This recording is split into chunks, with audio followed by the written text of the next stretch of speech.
महाराज जी आप महाराज जी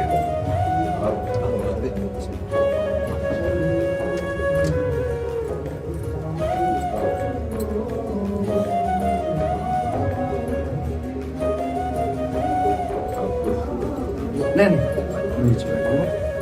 वो चरण दे दो नहीं चरण तो वो देने पड़ेगा।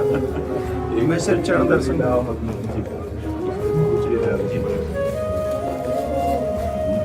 कैसे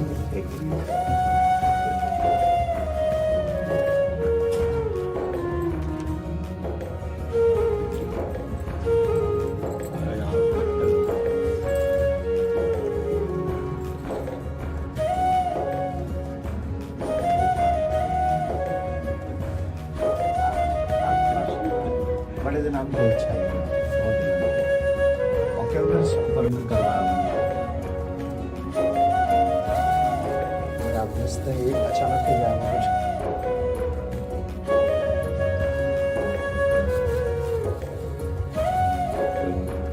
आप आ जाओ हाथ लगा दो मैं पैरा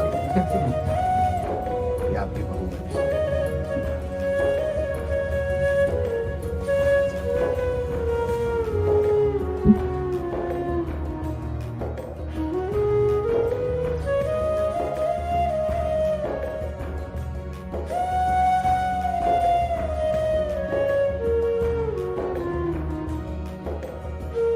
क्या सेवा करे आगे। मैं तो सिर्फ दर्शन कर रहा आप सब ब्रजवासियों के अन्न टुकड़ा खा करके ही हमारा अध्यात्म पोषण हुआ है। अगर आप ब्रजवासियों की कृपा को न होती, अन्न टुकड़े न मिलते तो मुझ जैसे अधम को लाडली लाल अपना कैसे मान लेते। हम में एक ही गुण है कि हम सिर्फ ब्रजवासी हैं जी बाकी हम सब में अब उन्होंने खाने हम सब एक ही बात से सब काम समझ जाएगा। हाँ, हमारे प्रभु संबंध को बहुत निर्वाह करना जानते हैं। प्रीत की रीति रंगीलो ही जाने। संबंध का निर्वाह अगर कर सकते हैं तो बिहारी बिहारी जो कर सकते हैं, और तो सब गुणों का निर्वाह करते हैं। गुणवान है तो उसे प्यार देते हैं, लेकिन संबंध का निर्वाह हमारे केवल प्रभु ही करते हैं। और ये ठसक ब्रजवासियों में गर्व से ही होती है, क्योंकि प्रभु मेरे हैं। जो यहाँ उपासना में सीखा जाता है कि मैं भगवान का, भगवान मेरे, बड़े बड़े संत इसे सिखाते हैं, वो यहाँ इस रज में पैदा हुए कि ठसक होती है। कन्हैया हमारा, श्री कृष्ण हमारा, तुम उपासना करो, हम तो इसके घर के हैं, इसके साथ खेल। आपका ये जो भगवत भाव प्रदर्शित हुआ, ये श्री कृष्ण कृपा के बिना नहीं हो सकता। चार लोग प्रणाम करें तो हम अपनी सीमा में आ जाता है। आप हमारे गुरु स्वरूप हैं, ब्रजवासी हैं, आप हमारे अन्नदाता हैं, यहाँ का हम टुकड़ा पाया है। देखो, बातें बनाना अलग बात है, हम हृदय की बात कहते हैं। ब्रजवासियों के टुकड़े से हम पले हैं, ब्रजवासियों के टुकड़े से हमारी उपासना पली है। और आप जैसे ये नम्रता प्रकट करें, ये केवल कृष्ण कृपा ही का ही स्वरूप है। बस आशीर्वाद यही दीजिए कि जो श्यामा श्याम के रंग में आपके चरण रज ने, आपके अन्न ने लगाया है, बस उसी में जीवन पूर्ण है। श्यामा श्याम की सिवा हमारी एक भी वृत्ति कहीं अन्य न जाए, पूरा जीवन। हम तो ठाकुर जी के गीत गाए हुए बाहर ही जानते रहे। हमें तो ब्रजवास उतना मिले भी ना है। ये तो भलो हो या कोरोना को जो इतना वास करा दिया। ये युवान में जो सर्वेश्वरी के प्रति भाव उत्पन्न करे है, वो एक अद्भुत है, वो अद्भुत है।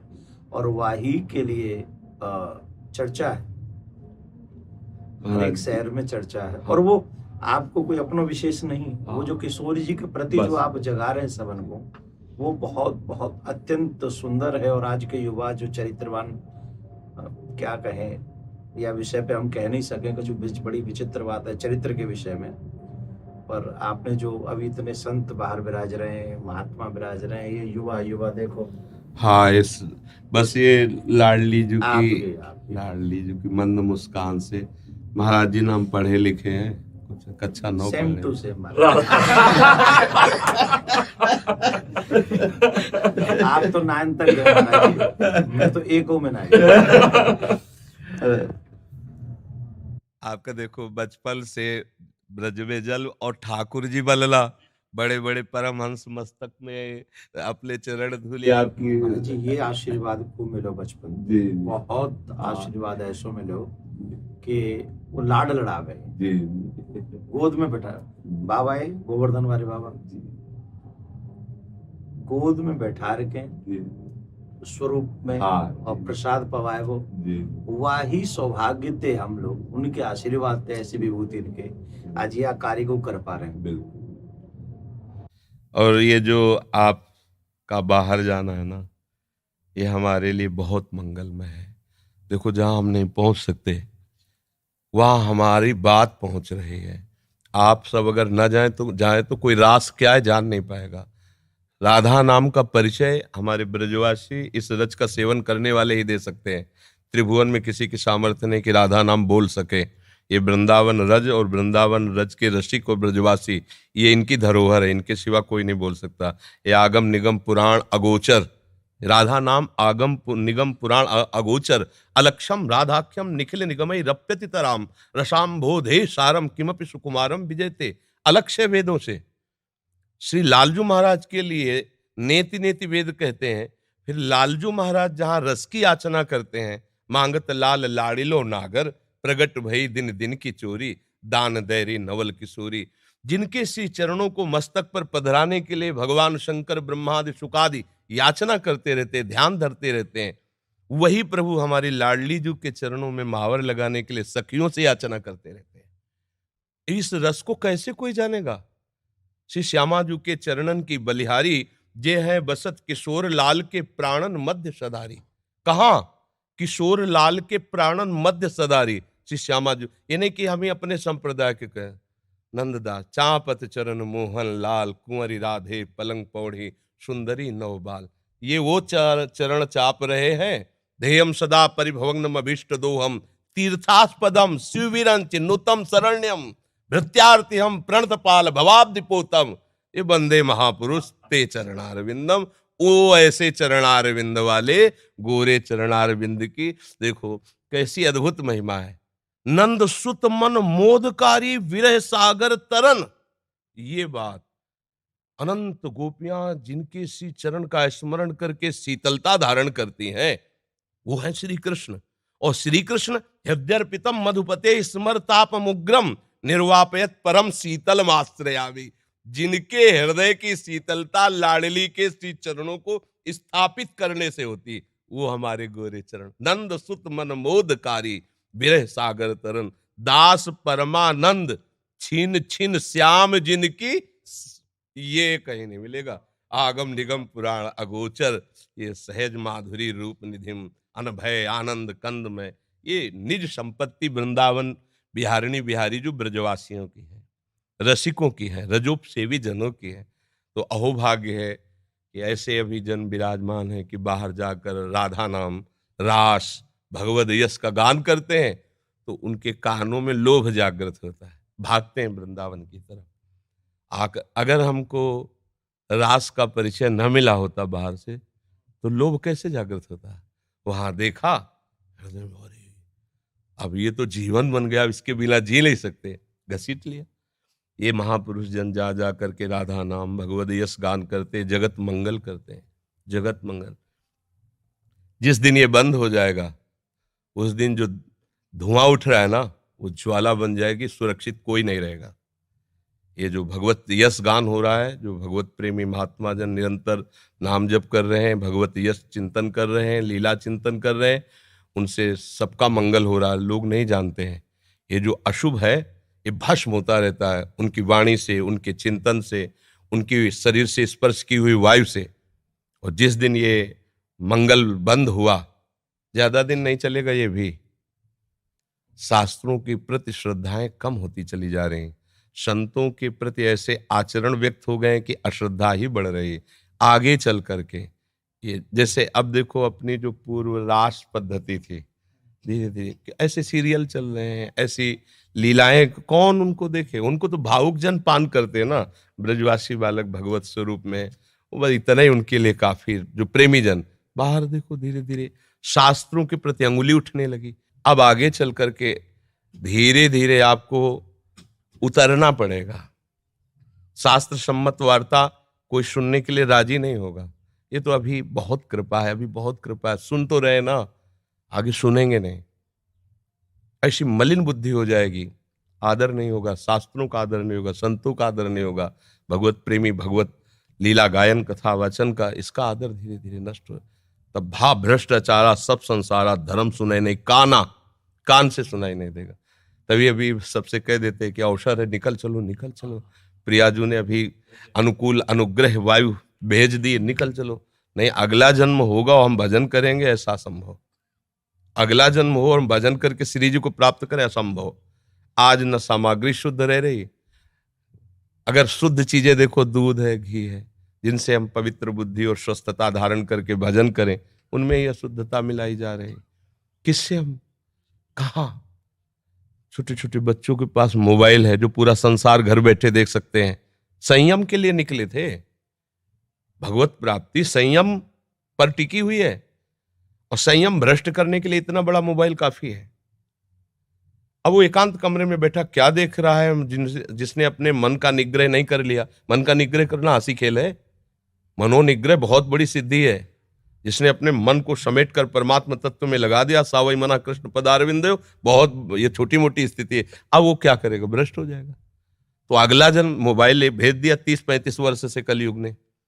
अब अगला जो जन्म होगा, धीरे धीरे मतलब बहुत, तो ये कमर कसे रहना, हमारे धर्म के प्रति जीवन बलिदान की वृत्ति बनाए रखना, और अधिक से अधिक नाम महिमा, क्योंकि कलयुग में अन्य साधनों में रुचि होना, नाम महिमा, अधिक से अधिक नाम महिमा, भगवत लीला श्रवण का फल। एक महान दुराचारी प्रेत आत्मा, प्रेत बना हुआ, 7 दिन की भागवत में भगवत धाम साक्षात सदे जाता है, सामने विमान पे जाता है। ये कोई कहानी नहीं, ऐसी ही सामर्थ्य भागवत में है। भगवत लीला का गान करके कितनों का उद्धार किया जा सकता है। भगवान नाम में प्रीति प्रदान करके कितनों का उद्धार किया जा सकता है। हमारा तो उद्धार हो या नो, इसकी फिक्र नहीं। मेरे मालिक का नाम, मेरे मालिक का जस फैले और सबका मंगल हो। चाहे जितना कोई उपद्रव कर ले, कोई नहीं झुका सकता। ये बात ध्यान रखना। अपनी निष्ठा पे रहना और सिंह की तरह गरजते रहना। जो हमारी इस रज का सेवन किए हुए, उसकी वाणी अमोघ होती है। इसी रज के प्रभाव से हम जीवित बैठे हैं। इसी रज के प्रभाव से तो किडनी फेल है। और हम तो किशोरी जी से प्रार्थना करें, प्रियाकांत सरकार दे यूं ही कृपा बनाए रखें, और तमाम जो है आप सब गुरुजनों का यही शुभाशीष ही मरे हुए हैं किसी काम के लिए। ना ऐसे अभी तो असल में मरे तो वो है, जीवित सब समान सुप्राणी, जिन हरि ही भगत हृदय नहीं आनी। जाके रोम रोम में सर्वेश्वरी राधा रानी को नाम बस रहे हो, वो तो सदा जीवंत। और आपने तो कितने मरे हुए जिंदे कर दिए। करे करावे आप सब जले बढ़ाई दे, उनका खेल ऐसा ही। और किशोरी जी करवा तो रही है ना? हाँ महाराज, स्पष्ट उन्हीं के द्वारा सारा खेल चल रहा है, स्पष्ट चल रहा है। जैसे ना बटन दबे, वैसे ही उनका सारा, हमारी बुद्धि की बस की बात नहीं। बहुत मतलब बहुत कृपा उनकी, हर समय अनंत माताओं जैसा दुलार लिए लाडली, जो हर समय कभी भी हमने देखा, जैसे कभी बहुत पीड़ा हो रही है, तो भयानक रोग है ना, कभी तो पीड़ा को 1 सेकंड में ऐसे कोने में रख के निहाल। ये जो दिनचर्या चल रही है, 1:30 बजे उठते हैं रात्रि के, 2 बजे से शौच स्नान करके 2:30 बजे से यहाँ आ जाते। अब ये चल रही दिनचर्या 9:30 बजे तक चले, फिर कुछ प्रसाद पाक, तो दिन में 1 मिनट के लिए भी नींद नहीं। ये रोगी शरीर की दिनचर्या थोड़ी, श्री जी के प्रताप से चल रही। पूरी रात निकल जाएगी, 1-2 घंटा नींद आई तो आई, नहीं तो ऐसे नहीं। तो ये सब श्री जी से चल रहा है। संसारिक बेस में अगर आदमी सोवे नहीं 6-7 घंटा, तो आपकी आंख, आपको मुखमंडल दूर से देख के बता देगा कि आदमी तनाव में है जी। और जो वो आप क्रिया बता रहे हैं, और वह क्रिया के बाद जो आपको दर्शन है, ये साक्षात किशोरी जी को दर्शन। बिल्कुल उनकी कृपा का दर्शन महाराज जी। अब जैसे कल डायलिसिस हुआ, डायलिसिस 4 घंटा, जैसे मछली तड़पे ना, ऐसे शरीर से खून निकलता है। स्पिरिट से निकलता है ना रफ्ता, अब जैसे खून का एक स्वाभाविक दौड़ है, और जब उसको तो हर नस नाड़ी में एक भयंकर पीड़ा होती, बेशुद्ध ऐसे फेफड़ा निकल आते हैं, ऐसे मतलब ऐसे थूक के, ऐसे मतलब उस समय की दशा, जैसे 4-5 लोग रहते हैं ना, उस समय दशा ही ऐसी होती है। फिर उसके बाद 4-5 घंटे उठना मुश्किल होता है, ऐसे 2-4 बच्चे ऐसे पकड़ के से, नहीं तो चक्कर वैसा, और एक कवल नहीं पाया अभी तक। कल डायलिसिस के बाद शाम के भोजन नहीं होता, डायलिसिस के बाद इतना शिथिल अंग रहता है। अब 9-9:30 बजे प्रसाद पाएंगे। क्या कि ऐसी एक दिनचर्या है कि अब जैसे हम थोड़ा भी कुछ पाले तो फिर हमारी सामर्थ्य नहीं होगी, हमें लेट जाना पड़ेगा। जब हम कुछ नहीं पा रहे हैं तो एक मतलब आध्यात्मिक ऊर्जा शक्ति के द्वारा अब आप 10-11 बजे तक ऐसे बुलवाते रहिए, हम बोलते रहेंगे। नहीं तो हम कुछ भी पाया तो इतनी जोर की प्यास लगती है, क्योंकि पानी पर ब्रेक है। बस जैसे हमें प्यास लगती है ना, इतना गिलास है, इतना बुदा, उसमें पानी देते हैं, क्योंकि अधिक पानी, डायलिसिस अधिक, तो फिर थोड़ा सा पानी। अब बराबर बोल रहे हैं, कुछ खा पी नहीं रहे तो प्यास नहीं लग रही, और अगर हम अभी कुछ भी ले बस पे इतनी प्यास, फिर परेशान हो जाते हैं। जब किशोरी जी कृपा कर दें तो यूं कह दियो कबू कि जो ये कथावाचक ढूंढ लेना है तुम्हारा नाम का इनको भी कल्याण अरे कर। लाडली जी की बहुत कृपा है, बहुत कृपा है। मैं यूं कह गया, मैंने कि सिर्फ 1 मिनट दर्शन करेंगे, चरण स्पर्श करेंगे और हम चले आएंगे, हम उन्हें तंग नहीं करेंगे। अब यहाँ से जावे को मन नहीं करता। बड़े दिनांत से इच्छा ही मेरी, कई बार मैंने पतो भी करवाया कि भाई वो, अब मैंने कि भैंस तो मिल वो बड़ा मुश्किल है जाएगा, पर 2 मिनट सिर्फ दर्शन करने वो। अब फिर ठाकुर जी जल्दी दे हमें ये दिन अवसर दिखावे कि हम आपके दर्शन फिर आके करें। नहीं कि तो कोई आ जाओ हमारे जो नहीं का ये वो बेटा ये आओ, एक बार पुनः स्पर्श को अवसर मिल जाए। बस आप किशोरी जी से प्रार्थना, आप स्वस्थ रहें और जग को कल्याण यही करें। किशोरी जी से प्रार्थना।